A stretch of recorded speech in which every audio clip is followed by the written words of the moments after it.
अम्मा रोज मंदिर के पीछे वाले सूखे खेत में अकेले काम किया करती थी।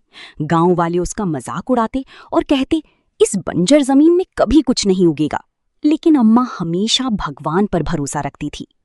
एक दिन सुबह जब अम्मा खेत में मिट्टी खोद रही थी, तभी उसकी कुदाल किसी चमकती चीज से टकराई।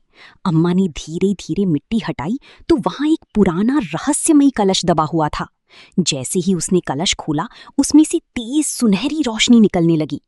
अचानक आसमान में बादल गरजने लगे और कलश के अंदर से एक दिव्य आवाज आई, जिसका दिल साफ होता है वही इस वरदान का हकदार होता है।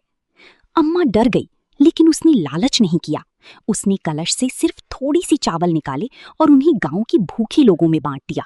लेकिन अगले ही दिन चमत्कार हो गया। जिन लोगों ने वो चावल खाए, उनके घरों में कभी अन्न की कमी नहीं हुई।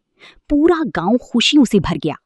उधर गांव का लालची साहूकार ये सब देख रहा था। उसे लगा कि उस कलश में जरूर अनगिनत खजाना छिपा है। उसी रात वो चुपकी से अम्मा की खेत में पहुंच गया और कलश उठाकर अपने घर ले आया। लेकिन जैसे ही उसने कलश खोला, उसके अंदर से तेज तूफान निकलने लगा। घर की सारी दौलत हवा में उड़ने लगी। साहूकार डरकर जमीन पर गिर पड़ा। तभी वही दिव्य आवाज गूंजी, लालच इंसान से उसका सुख छीन लेता है। अगली सुबह साहूकार रोता हुआ अम्मा के पास पहुंचा और अपनी गलती की माफी मांगने लगा। अम्मा ने उसे माफ कर दिया। उस दिन के बाद साहूकार भी गरीबों की मदद करने लगा और पूरा गांव खुशी से रहने लगा।